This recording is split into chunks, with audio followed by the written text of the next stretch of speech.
Hello students and welcome to online tutor. Online tutor में आपका स्वागत है और यदि आप मेरे चैनल में पहली बार आए हैं तो इसे सब्सक्राइब करना ना भूलें।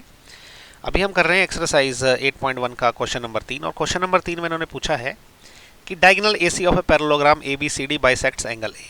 ओके, ये बोल रहा है कि ये जो ए बी सी डी जो है ये एक पैरेललोग्राम है और ये एंगल ए को बाइसेक्ट कर रहा है। ठीक है, अगर मैं इसको बोलूँ 1, इसको बोलूँ 2, तो इसका मतलब ये बोल रहा है कि भाई एंगल 1 जो है एंगल 2 के बराबर है।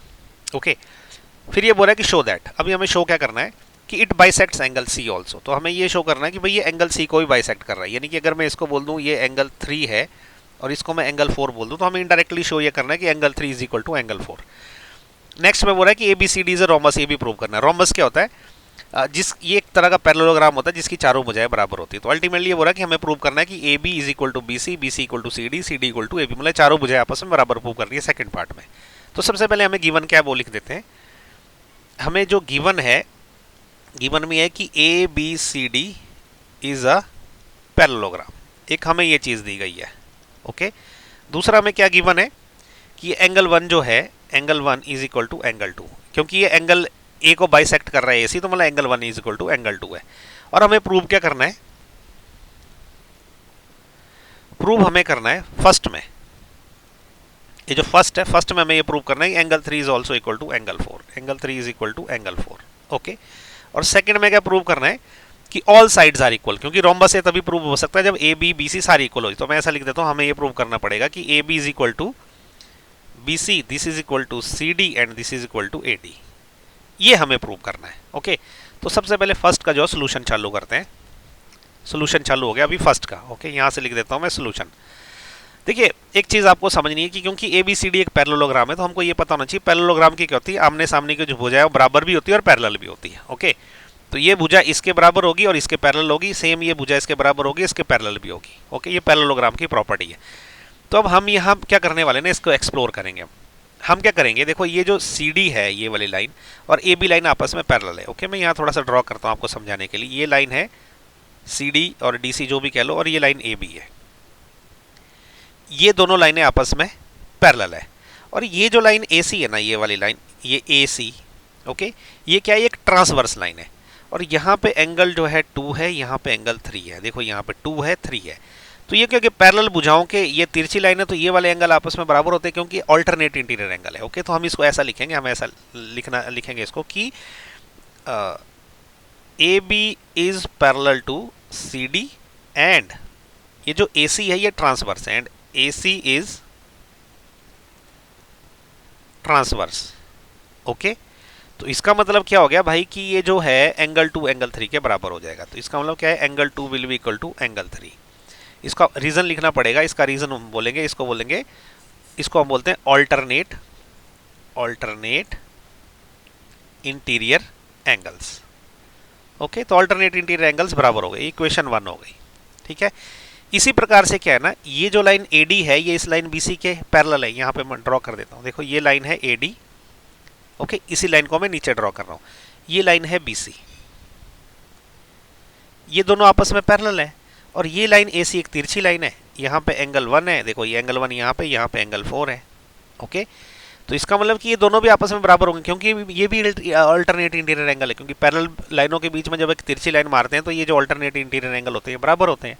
तो हम ऐसा लिखेंगे अभी कि A D is parallel to B C, okay, and A C is transverse, तो which implies angle 1 is equal to angle 4। ये जो एंगल 1 है ये एंगल 4 के बराबर होगा।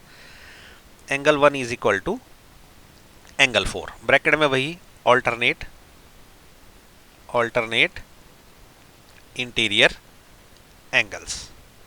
ओके, ये होगी इक्वेशन 2। अब इसके अलावा क्या है, हमें एंगल 1 एंगल 2 के बराबर भी दे रखा है। तो ये जो एंगल 1 है ये हमें एंगल 2 के बराबर भी दे के रखा हुआ, ये तो गिवन है। ओके, दिस इज गिवन, ये इक्वेशन 3 हो गई। अब देखो इक्वेशन 1 2 3 से क्या बन रहा है, ये बोल रहा है एंगल 1 जो एंगल 2 के बराबर है, इक्वेशन 3 ये बोल रही है। इक्वेशन 1 बोल रही कि एंगल 2 एंगल 3 के बराबर है। ओके, और एक और बात है कि यही एंगल 1 4 के बराबर भी है। ओके, तो जो एंगल 1 जो है अगर 4 के बराबर भी है और यही एंगल 1 जो है 2 के बराबर है, 2 3 के बराबर है, तो सारे के सारे एंगल ये आपस में बराबर हो गए, इसका ये मतलब हुआ।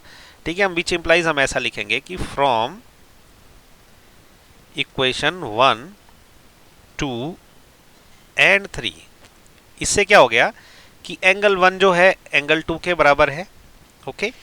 ये एंगल 2 एंगल 3 के बराबर है, और ये जो एंगल 3 है यहाँ पे देखो, ये एंगल 3 जो है, क्योंकि 2 के बराबर है, 2 1 के बराबर है और 1 4 के बराबर है, तो ये एंगल 4 के बराबर होगा, ओके। इससे ये आ गया मतलब।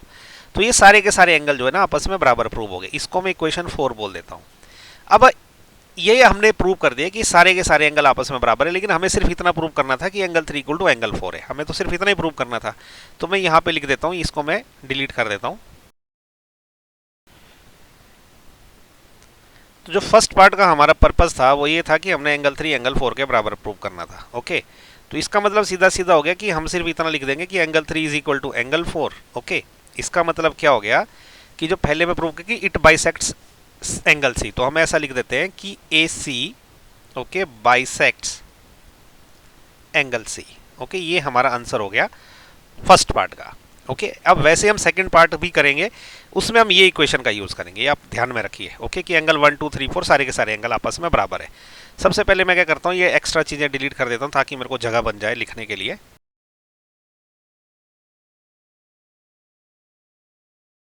तो अभी हम इसका जो पार्ट 2 करने वाले हैं, लेकिन उससे पहले बस इतना याद रखिए कि हमने अभी प्रूव करके रखा है कि angle 1 is equal to angle 2, this is equal to angle 3, this is equal to angle 4, okay. ये हमने ऑलरेडी प्रूव कर रखा है फर्स्ट पार्ट में, हम इसका यूज़ करेंगे। पार्ट 2 में क्या ना, देखिए जो ट्रायंगल है ना, चाहे तो ऊपर का ट्रायंगल चाहे नीचे का ट्रायंगल, कोई सा भी ले लीजिए, मैं नीचे वाला ले लेता हूँ, triangle A B C, okay. ये जो ट्रायंगल ए बी सी है, इसमें खासियत क्या है, देखो हम ऐसा लिख सकते हैं कि इन ट्रायंगल ए बी सी, देखो इस ट्रायंगल ए बी सी में क्या है, ये एंगल 2 और एंगल 4 बराबर है आपस में, क्योंकि सारे के सारे एंगल आपस में एक्चुअली बराबर है, ठीक है। तो मैं ऐसा लिख सकता हूँ कि angle 2 is equal to angle 4, okay. ये this angle is equal to angle 4। इसको मैं क्या बोलूंगा, इसको मैं बोलूंगा भाई ये प्रूव किया अब मैंने, ठीक है, प्रूव्ड एबव। अब क्या होता है, जो इक्वल एंगल रहते हैं उसकी अपोजिट साइड की भुजाएं भी बराबर होती है, ओके। तो इसका मतलब क्या है कि एंगल 2 के सामने की भुजा कौन सी है, बी सी। तो इसका मतलब ये जो बी सी है, this will be equal to angle 4 के सामने की भुजा कौन सी है, ये ए बी है, ओके। इसका रीजन क्या रहेगा, हम बोलेंगे कि sides opposite to equal angle are equal, okay. Sides opposite to equal angles are equal, okay. ये हो गया, ठीक है।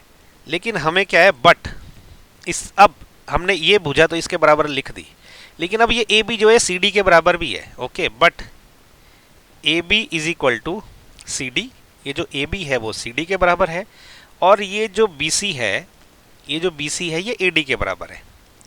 क्यों जी, क्योंकि ये जो है ना, ये एक ये क्या था, ये एक पैरेललोग्राम है। पैरेललोग्राम के आमने सामने की भुजाएं तो बराबर होती है, ठीक है। अब मैं इसको इक्वेशन क्या बोल देता हूँ, ये शायद इक्वेशन 5 हो जाएगी, ठीक है। अगर मैंने लास्ट इसको अगर 4 बोला था तो ये 5 हो जाएगी। ये इक्वेशन 5 हो गई, ओके। ये इक्वेशन 6 हो गई, ये इक्वेशन 7 हो गई, ठीक है। ब्रैकेट में इनके रीजन मैं लिख देता हूँ, दोनों का एक ही रीजन रहेगा। ऐसा लिख देते हैं हम कि opposite sides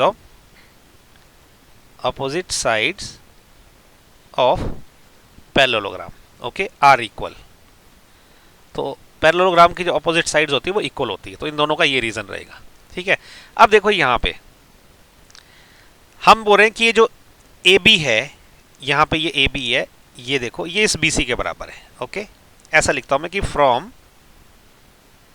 equation 5 6 and 7, 5 6 and 7, 5 6 और 7 से क्या है, ये जो ए बी है ये बी सी के बराबर है, okay. This A B is equal to B C, ठीक है। और यहाँ क्या बोल रहा है, यही ए बी सी डी के बराबर भी है, ओके। यही ए बी सी डी के बराबर भी है, तो ये किसके बराबर हो जाएगी, सी डी के बराबर।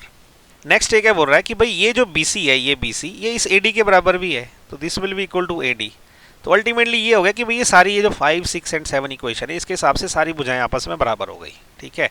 तो इसका मतलब मैं बहुत आराम से लिख सकता हूँ कि A B C D is a rhombus, okay. हो गया प्रूव ये, ठीक है। तो ये था सेकंड पार्ट का आंसर। तो इसी के साथ ना एक्सरसाइज 8.1 का क्वेश्चन नंबर 3 भी खत्म हो गया। और यदि आप मेरे वीडियो जो पसंद आ रहे हैं तो उसको लाइक शेयर और सब्सक्राइब ज़रूर करें। और कमेंट करके फीडबैक जरूर दें मेरे चैनल के ऊपर। वीडियो अच्छा लगे तो भी कमेंट के थ्रू बताएं, अगर कुछ फीडबैक कुछ बुरा लग रहा है तो भी कमेंट करके बताएं, और कुछ इंप्रूवमेंट का स्कोप है तो भी मुझे कमेंट करके बताएं। Okay, so thank you so much for watching my video. Thank you.